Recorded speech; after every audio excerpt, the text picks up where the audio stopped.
Mesdames et messieurs, bonsoir. Bienvenue dans Triangle Socle du Congo. Nous revenons aujourd'hui pour répondre encore à plusieurs questions liées notamment au budget 2023. Est-ce que le gouvernement a-t-il fait mieux? C'est le sujet sur lequel nous avons parlé un peu aussi longtemps, mais parce qu'il y a des questions à répondre.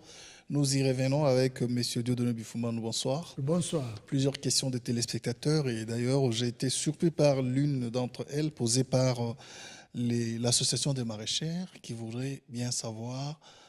Bon, déjà, on en a parlé ici que le gouvernement voudrait bien élargir l'assiette fiscale, mais voilà que aujourd'hui les maraîchères se disent être aussi concernées depuis un certain moment. Est-ce que vous connaissez au moins les impôts que doivent payer ces maraîchères? Oui, ça dit ce sont des... On ne peut pas les qualifier de contribuables de droit commun. Ce sont des petits contribuables. Quand vous parlez de droit commun et petits C'est-à-dire, contribuables, comment vous faites la différence? tout le monde a des droits communs, parce que c'est une loi qui gère tout le monde, une loi impersonnelle.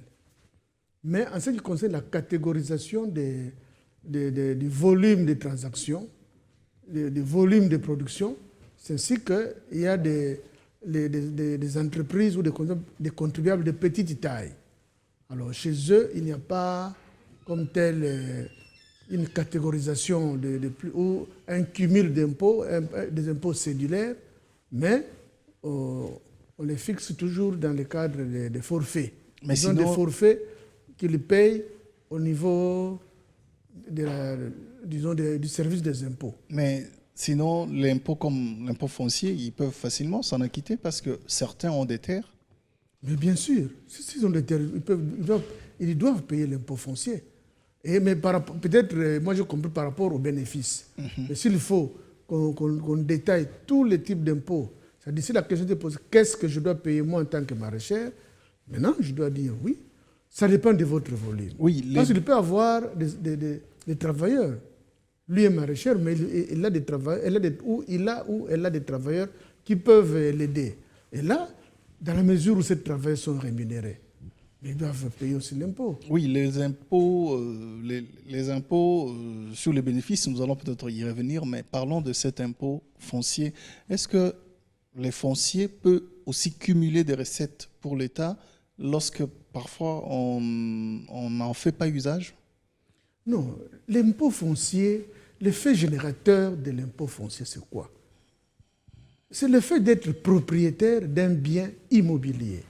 C'est tout. Exploité ou non? Un terrain n'est pas encore exploité. Et surtout quand on parle d'un terrain agricole qui n'est pas exploité. C'est un terrain par d'abord. exemple. Oui. Sur le plan foncier, sur le plan du droit, c'est un terrain. Et vous avez des maisons.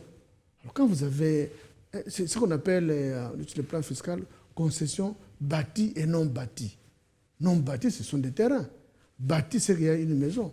Mais dans les deux cas, on paie l'impôt foncier. Et en cas de non-paiement, on peut même parvenir à saisir des biens comme ça?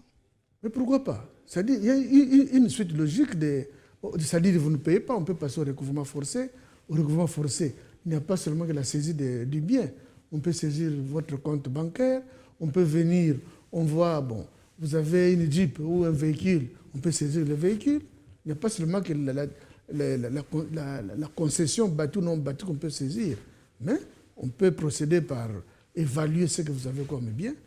Et si la dette est tellement grande qu'on doit finir par saisir votre bien immobilier. Mais il y a des procédures pour ça. Mais apparemment, jusque-là, dans notre pays, on n'est pas encore arrivé à de telles procédures. Bon, dans l'application des procédures, c'est-à-dire, non, comment il faut dire? Le recouvrement forcé existe. Ça, on ne peut pas le nier. Ce qui est aussi des cas rares. Non, maintenant... Et surtout pour des gens qui travaillent dans des domaines comme le maraîchage. Non, c'est des cas très rares. La logique est laquelle? Est-ce que le recouvrement forcé existe? La réponse est oui. Sur papier, oui.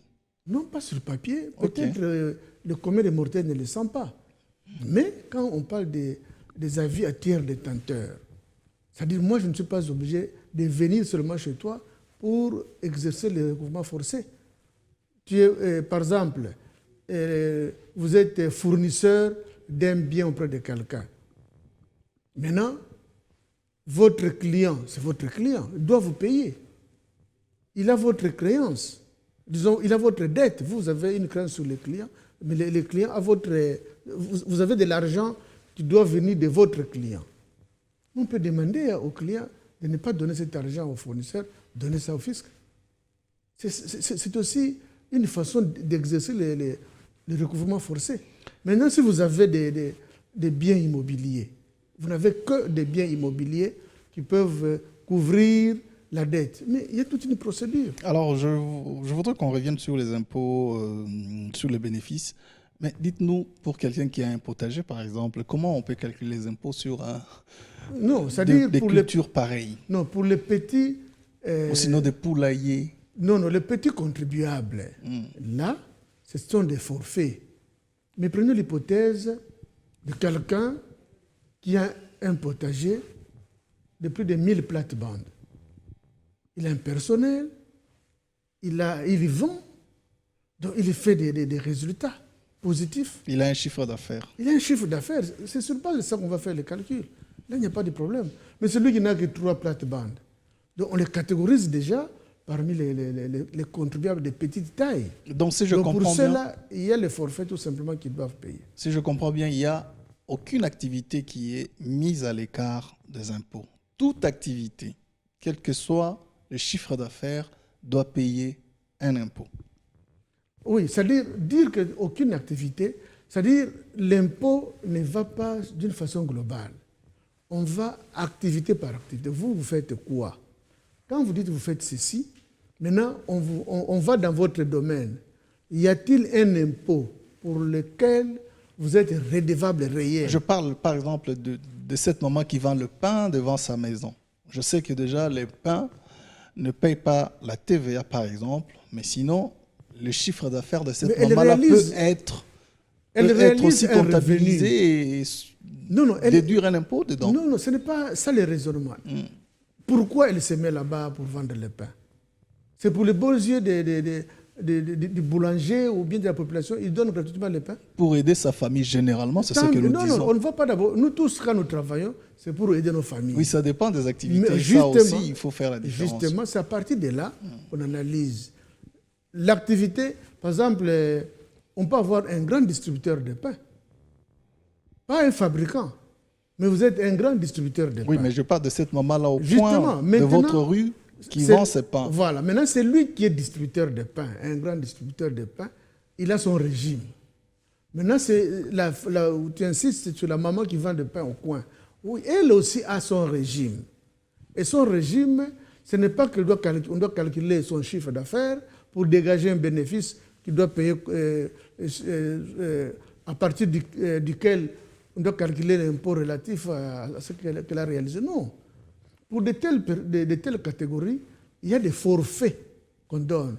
Souvenez-vous, nous avons déjà organisé une émission dans ce sens-là, où le forfait de 50 000 francs posait problème. Oui, mais ça soulevait un tollé à l'époque. Mais justement, je me rappelle même le gouverneur Kimbout à l'époque a demandé à ce qu'on ne paye pas. Il est allé chercher à négocier avec l'hôtel des impôts. Mais c'était un forfait réaliste.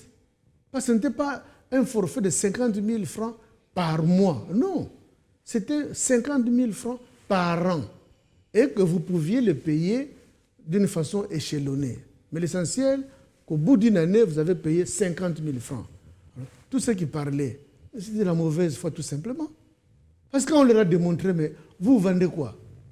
Oh, tout ça. Ah bon? Combien de chikwang par jour ou par semaine? Et quand on fait les calculs, mais voilà. Peut-être ce sont ces gens de femmes qui vous réalisent aussi beaucoup de bénéfices. Mais tout le monde était bloqué. Non, mais quand vous parlez à de 50 000. bénéfices, quand vous parlez de beaucoup de bénéfices, là, nous voyons directement ceux qui peuvent facilement Justement, peut-être qu'en réalisant... se servir de leurs bénéfices pour accroître peut-être leurs activités. Mais vous connaissez, c'est par exemple à Kinshasa, nous avons des quartiers où une maman vend de pain, ou sinon la chikwang, depuis des décennies, elle ne vend que ça. Et à une telle maman lui réclamer un impôt de 50 000 francs. Non, non. C'est vrai qu'on nous refuse, on n'interdit pas aux gens de payer l'impôt, mais quelque part, ça touche un peu à la fragilité de sa vie déjà. C'est un faux problème. On a demandé à cette maman de ne plus vendre la chikwang. Quelle sera sa réaction? Non, mais ce sont des commerces de survie. Mais justement, si ce commerce parvient à le faire survivre, à faire survivre sa famille, c'est parce qu'il y a un petit revenu qu'elle encaisse. Si elle n'avait pas de revenus encaissés, elle aurait déjà abandonné peut-être 3 mois après ou 6 mois après. Mais si elle continue, c'est que ça rémunère quand même. Maintenant, on ne peut pas lui dire, bon, donne-nous le chiffre d'affaires de tes activités, comme ça, sur base duquel nous allons calculer l'impôt à payer. Non. L'État a été réaliste en disant, bon, pour cette maman, avec 50 000 francs par an, et quand vous divisez 50 000 francs par an, par 12, vous avez combien? Vous avez à peine moins de 5 000 francs par mois. Est-ce que demander un tel impôt, c'est-à-dire un tel forfait de 4 000 francs par mois à une personne qui vend des pains, qui vend des chocolats, c'est trop demandé. C'est un problème d'honnêteté, simplement. Un problème d'honnêteté. Point final. Pas un problème de mauvais calcul de la part de l'État, mais un problème d'honnêteté de la part du citoyen. Mais quand vous parlez de l'honnêteté, on vous rappellera aussi celle que devrait avoir l'État face à une population qui a un pouvoir d'achat faible. En fait, on n'y reviendra pas, mais je voudrais qu'on passe à la deuxième question parce que nous en avons beaucoup et le temps nous presse. Un des téléspectateurs voudrait savoir le genre d'impôt à payer sur les œuvres de l'esprit. Les scientifiques, par exemple, qui produisent des livres, ont-ils aussi un impôt à payer? Les musiciens qui composent des chansons, qui sont diffusées d'ailleurs sur les plateformes numériques, est-ce qu'ont-ils aussi le devoir de s'acquitter de leurs impôts et ce sont lesquels? Non, en ce qui concerne, moi j'ai déjà publié des ouvrages, les œuvres d'esprit. L'État même a exonéré beaucoup de choses. Parce qu'ils savent que vous réfléchissez, c'est déjà un grand travail. Vous aidez la population à avoir de la matière, c'est aussi un grand travail. Vous contribuez, vous aidez l'État à nettoyer les esprits des gens. C'est déjà un grand travail et l'État n'a plus besoin de vous réclamer de l'argent. C'est-à-dire les maisons d'édition ne paient pas d'impôts. Il y a des exonérations dont elles bénéficient. Par exemple, sur la TVA, on ne calcule pas la TVA sur les ouvrages. Et l'État a déjà écarté ça, même pas exonéré, mais exempté de tout ça. Donc, c'est pour dire que l'État est réaliste dans ce qu'il fait. Même la musique. Il ne demande pas des choses qui ne peuvent pas être à la portée de la population. Mais la musique, ce n'est pas le fait de composer qui pourrait engendrer l'impôt. Mais c'est le fait de vendre. Même les livres, on les vend, non? Justement, c'est-à-dire les livres, on les vend. Mais on ne peut pas demander à celui qui vend les livres, quand on a par exemple une édition, une librairie où l'on vend des ouvrages, on ne voit pas que moi je suis auteur, ce n'est pas à moi qu'on va demander l'impôt. Mais par contre, c'est lui qui vend. Ça devient une activité pour lui. Vendre les ouvrages produits par les autres. Comme aussi les producteurs de musique. Les producteurs vendent les œuvres de musique composées par les autres. Donc lui ne fait que... Il fait du business. Il fait des affaires. Maintenant, c'est dans cette logique de business qu'il doit se poser. Bon, moi, dans ma logique, si c'est quelqu'un, par exemple, qui est une asbel, il y a des prêtres qui produisent des musiques, des églises qui produisent des chefs-d'œuvre sur le plan musical. Mais ce sont des asbels. Et déjà, les asbels sont exemptés de Justement, certains impôts. Oui. Donc, on ne pourra pas demander quoi que ce soit. Mais quand c'est un businessman, lui fait de telles productions, mais le monsieur va vendre.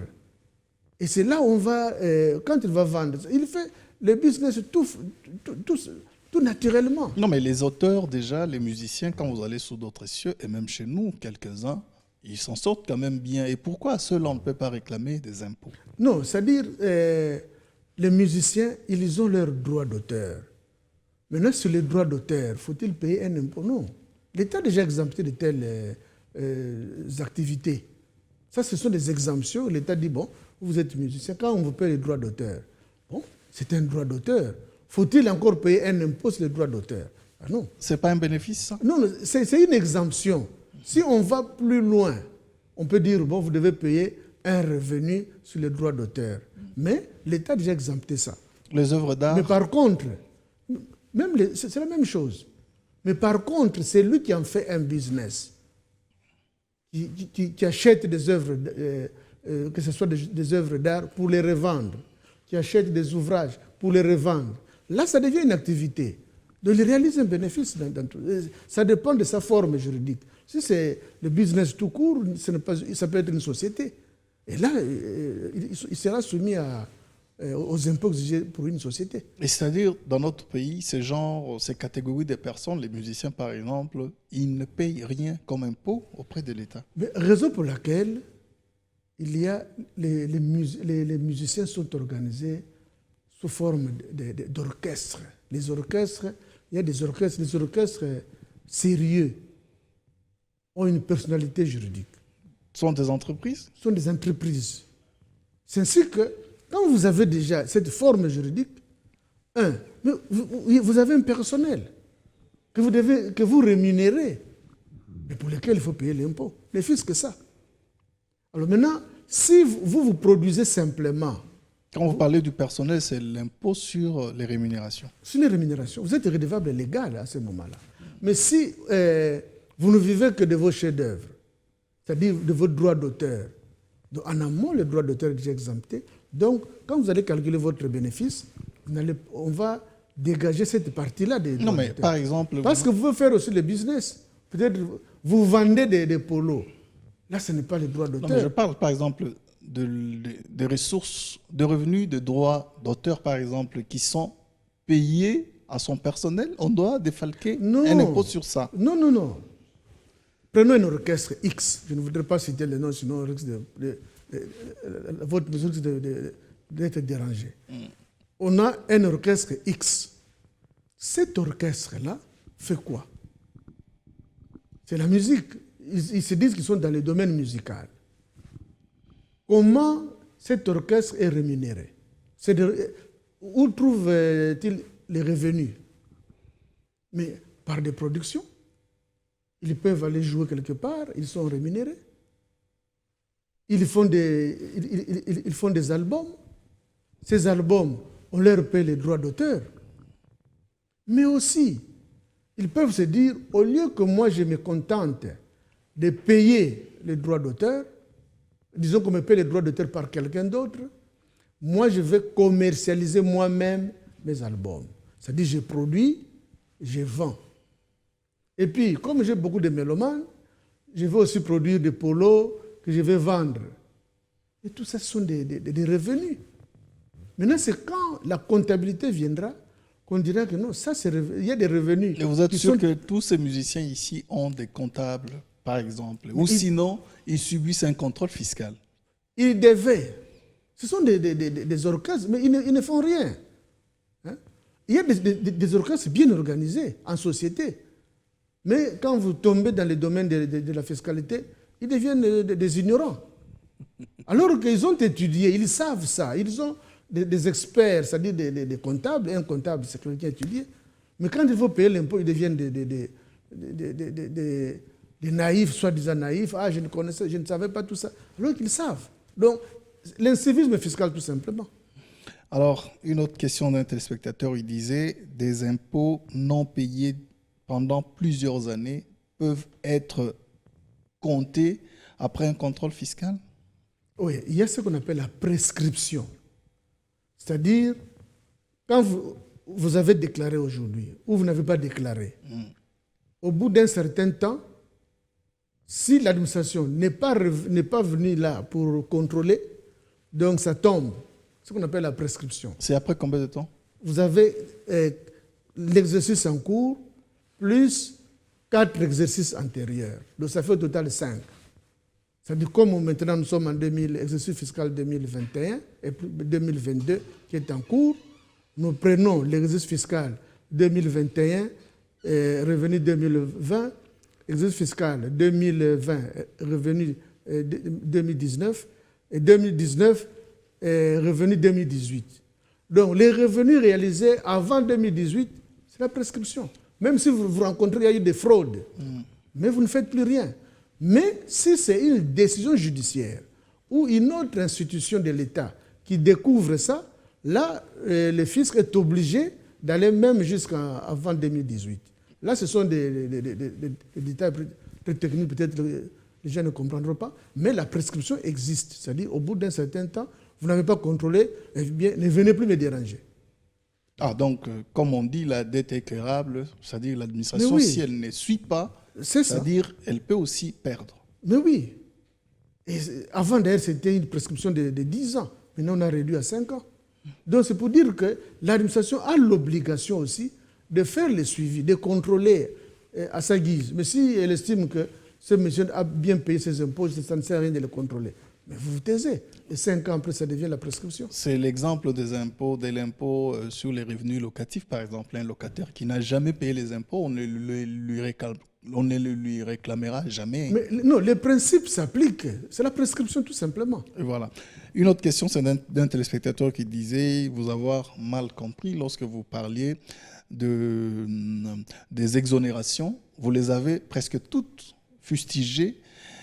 Il dit certains investisseurs viennent donner non seulement des emplois, est-ce que ce n'est pas aussi une sorte pour l'État de gagner à travers les emplois donnés à la population? Mais justement, c'est-à-dire l'État invite, chers amis, venez investir chez moi. Que je vienne investir chez vous, oui. Qu'est-ce que vous me garantissez en contrepartie? Des avantages fiscaux, par exemple. D'abord, un investisseur qui voudrait venir investir, il faut lui garantir la sécurité pour qu'il réalise ce bénéfice, pour qu'il rentre dans son investissement. Il est venu avec 100 millions de dollars. Il sait que ce n'est pas en une année que je vais récupérer les 100 millions. Ça peut me prendre même 10 ans pour récupérer les 100 millions. Et puis, après les 10 ans, tout ce que je vais réaliser, ce sera un bénéfice pour moi. Maintenant, quand il vient, vous lui garantissez cette sécurité. C'est ainsi qu'il y a des pays où les investisseurs ont peur d'aller, tout simplement parce qu'il y a cette insécurité-là. Maintenant, en plus de ça, vous dites... Quand vous parlez de sécurité, vous faites allusion à quoi? C'est seulement la paix que nous avons? La paix, justement. Voilà. C'est mieux que ça. Alors maintenant, en plus de ça, vous dites oui, moi je vais vous garantir la paix, mais je vais vous aider aussi à ne pas payer certains impôts ou certaines taxes.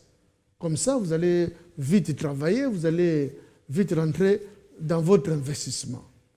Maintenant, quelles sont ces taxes? L'État donne une panoplie en disant TVA à l'importation, vous ne payerez pas. TVA à l'intérieur, vous ne payerez pas. Bénéfices, ainsi de suite. Donc, plusieurs types d'impôts. Et même, il y a des dispositions parfois qu'on ajoute pour dire les impôts à venir.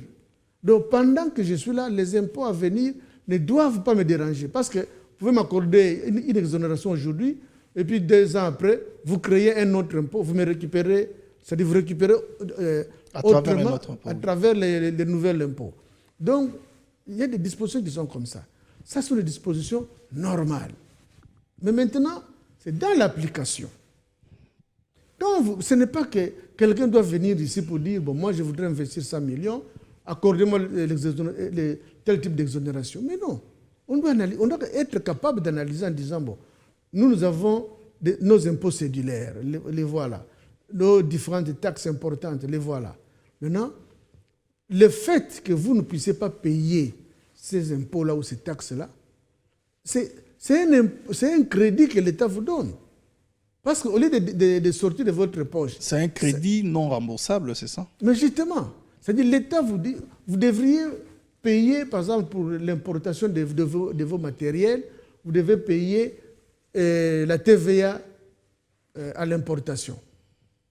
Mais l'État vous dit, bon, et quand vous calculez, parce que vous savez le matériel que vous allez importer, des véhicules, des machines, ainsi de suite, total, ça fera peut-être 30 millions de dollars, et que la TVA correspondante à cette importation peut être 600 000 dollars.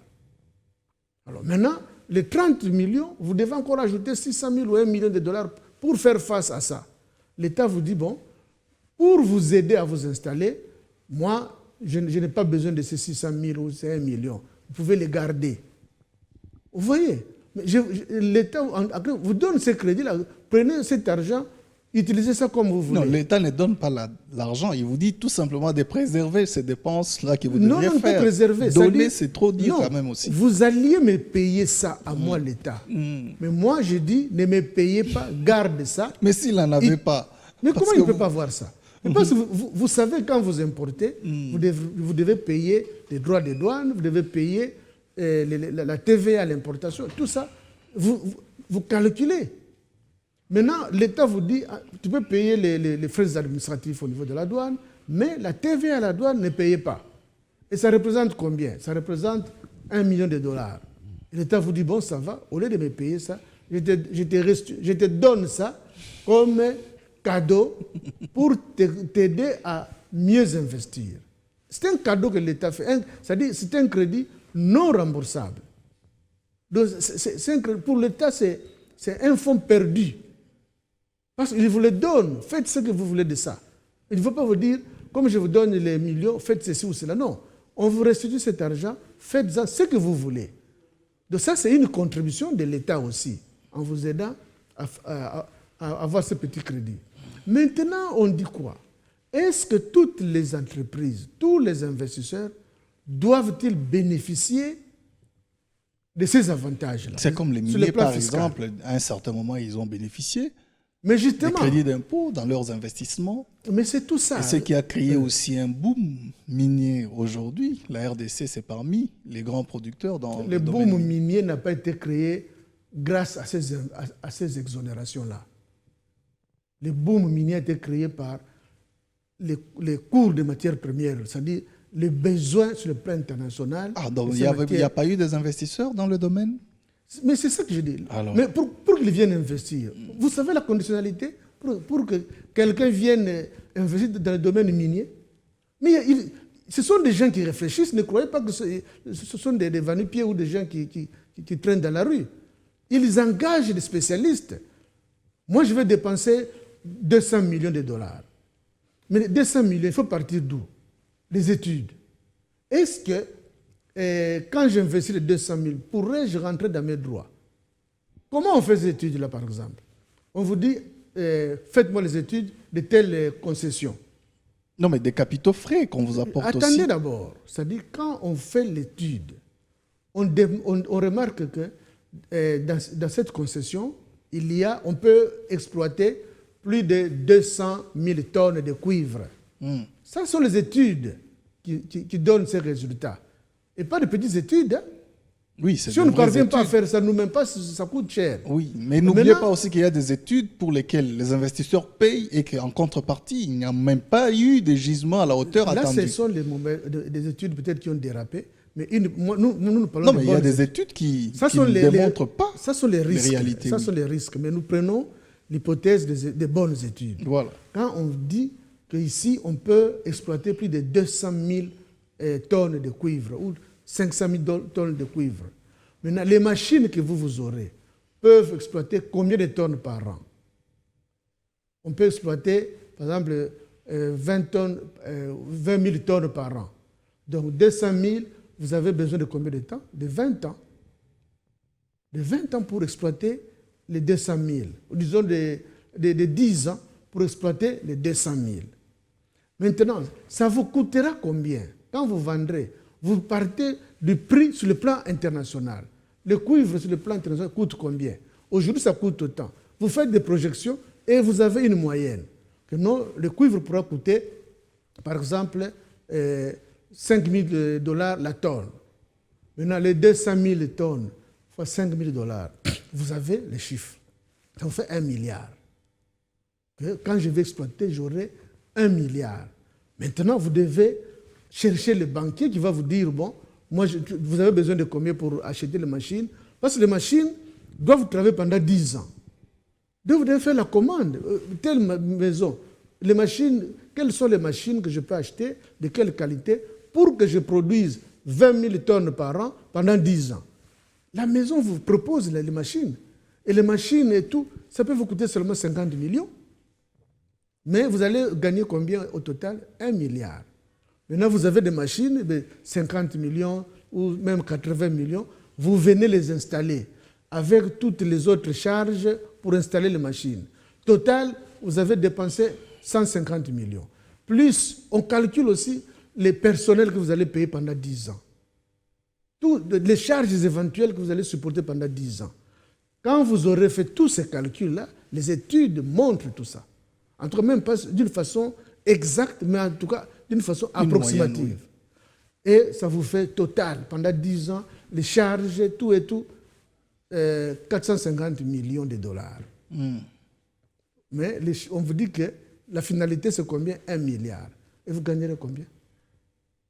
C'est comme ça qu'on calcule dans ce domaine. Et l'État aura combien? Peut-être que sur les 550 millions qui vont rester, l'État n'aura que, pendant 10 ans, n'aura que 100 millions. Et le reste, c'est pour qui? Voilà comment les choses se font. Ce n'est pas, c'est-à-dire, on ne vient pas parler d'une façon légère. On approfondit les études. Les investisseurs ont des spécialistes. C'est ainsi qu'il y a même des spécialistes dans ce qu'on appelle l'optimisation des recettes. Non, mais est-ce que le grand gain pour tout investissement, c'est seulement le grand gain, je parle pour un gouvernement, le grand gain, c'est seulement les recettes qui lui reviennent, ou sinon, il y a d'autres avantages. Nous connaissons des investisseurs qui vont même créer et construire des écoles, des hôpitaux, des routes, beaucoup d'autres infrastructures, l'assistance même aux communautés locales. Est-ce que tout ça ne sont pas des gains et que l'État devrait seulement voir les recettes qui rentrent dans ses caisses? Mais justement, c'est-à-dire quand on contribue pour l'école, je vais construire une école, c'est comptabilisé dans la charge. Ce n'est pas que c'est dans son bénéfice, il vous donne ça. Non. Il sait que je vais construire une école qui va me coûter autant. Mais il y a des infrastructures qui pourraient rester et bénéficier à l'État pendant plusieurs années et après même cette entreprise peut-être. Mais justement, raison pour laquelle on évalue tout ça. Mais la charge comme telle, c'est 450. Les charges, toutes les charges, investissements, tout, 450 millions. Par exemple, c'est presque ça. 450 millions de dollars. Et on vous construit des écoles. Je vous construis des écoles. Vous aidez la population. Ce n'est pas pour rien qu'on a les investisseurs. Lui aura gagné combien? Dans cette affaire-là, globalement, il aura gagné combien en espèces? Mais plus de 400 millions. Maintenant, sur les 400 millions que lui gagne, il vous a laissé quelques petits bâtiments, un hôpital et tout ça, qui ne valent même pas, en faisant la sommation, qui ne valent même pas 30 millions de dollars. Est-ce que pour lui, ça lui fait quoi? Donc, c'est ça le problème. Mais si on réfléchissait en profondeur tout ça, et si l'État avait aussi la force d'agir, c'est-à-dire sur les 1 milliard, peut-être l'État pourra avoir même 250 millions, l'investisseur aura aussi peut-être l'équivalent, même s'il a un écart supérieur, mais ça ne sera pas un écart trop criant. Que lui a 400 millions, vous avez 100 millions ou 50 millions. C'est ça qui fait le boom. Parce que quand les investisseurs entendent ça, moi je peux investir au Congo. Autant, je viens avec les capitaux frais. Au début, je viens avec 100 millions ou 200 millions, mais au bout de l'investissement, je me retrouve avec 400 millions. Même si c'est 10 ans après. Vous voyez que c'est un grand business. Et voilà, nous tendons presque vers la fin. Je voudrais, en conclusion, comprendre un peu ce que vous avez dit tout à l'heure. C'est que les impôts, c'est ce qui compte beaucoup plus pour l'État et surtout pour augmenter son budget. Est-ce que notre gouvernement est-il vraiment préparé à atteindre les chiffres annoncés? Atteindre les chiffres annoncés avec l'évolution actuelle des business dans le domaine des mines, s'il n'y aura pas perturbation sur le plan international, les 14 milliards pourraient être atteints. Mais pour s'assurer qu'on peut les atteindre, il faut s'appuyer ou du moins renforcer la capacité organisationnelle de ces services. Ça, j'ai toujours chuté sur ça. Parce que sans organisation efficace, il y a beaucoup de choses qui vont vous échapper. Et ce qui risque de vous échapper pourrait être encore plus important. Non, mais ce sont les mêmes services qui ont fait l'épreuve cette année. Et ce n'est pas aussi à douter que l'année prochaine, que les mêmes services augmentent ses recettes. Parce que l'organisation, on la veut, on la voudra toujours. Mais ces services n'ont pas réalisé 14 milliards. Elles ont réalisé un bon chiffre. Maintenant, on projette pour l'année prochaine. Maintenant, cette projection, il y a aussi des préalables. On ne doit pas dire, bon, vous, service, vous devez réaliser 14 milliards et comme une baguette magique, on réalise 14 milliards. Non. Il y a des préalables. Il y a des conditions aussi. Maintenant, dans cette conditionnalité, c'est ainsi que nous appuyons, nous insistons sur l'organisation de ces services-là. Parce qu'à part ça, il y a encore le fait de doter ces services de moyens suffisants. Les moyens, si vous avez besoin d'un véhicule, facilement on peut vous les donner. Si vous avez besoin de motos pour bien circuler, facilement on peut vous les donner. Il suffit qu'on vous les achète et puis on vous donne. Mais améliorer la capacité organisationnelle, ça ce n'est pas du jour au lendemain. Il faut avoir un plan, une volonté exprimée dans ce sens-là, et puis mettre les gens, de former les gens dans ce sens. Et là, vous parlez des décideurs, mais vous ne parlez pas aussi de ces agents-là publics qui vont travailler sur terrain. Est-ce qu'ils n'ont pas aussi une certaine conscience à laver? Non, la conscience, les renforcements de l'organisation impliquent aussi ce lavement de cerveau pour une bonne conscience. Parce que l'organisation actuelle, disons la façon d'organiser actuellement un service, quand vous réussissez à le faire, il y a beaucoup de mésaventures que vous évitez. Notamment la maîtrise des risques dont vous parlez toujours. Mais justement, mais c'est ça justement. Brièvement, en quelques secondes, comment vous la définissez? La maîtrise des risques, c'est une finalité. C'est-à-dire quand vous avez atteint la maîtrise des risques, c'est qu'en amont, vous avez exécuté très bien les contrôles internes. La maîtrise des risques s'obtient à travers un moyen, et ce moyen s'appelle le contrôle interne. Mais ce contrôle interne vous oblige à bien organiser le service, que chacun sache ce qu'il doit faire, comment il doit le faire, et quel type de contrôle à mettre en place pour que chacun se surveille et tout le monde surveille tout le monde. Et quand tout le monde surveille tout le monde, chacun se surveille, vous verrez qu'on améliore le rendement de l'agent ou le rendement du personnel. Mais c'est à travers l'amélioration du rendement du personnel que vous allez améliorer aussi les résultats. Mais la maîtrise des risques, quand vous avez amélioré le contrôle interne, la manière de fonctionner, c'est que vous avez atteint un niveau où les risques éventuels ne vont plus vous empêcher, ou du moins, en tout cas, ne vont plus vous empêcher d'une façon systématique l'atteinte des résultats. Mais quand les risques ne sont pas bien gérés, ne sont pas maîtrisés, eh bien, vous n'allez pas atteindre très bien les résultats. Voilà, prochainement, nous reviendrons peut-être avec un tableau pour nous enseigner la maîtrise des risques au cours d'une émission. Non, pas à la télé. À la télé, c'est tellement technique que les gens vont s'ennuyer. Voilà, c'est aussi réservé aux techniciens. Merci beaucoup et j'espère qu'il y aura encore des questions. Vous allez y répondre prochainement. Ok. Mesdames et messieurs, c'est la fin de ce triangle socle du Congo. On se retrouve prochainement sur la même fréquence avec le même plaisir. Au revoir.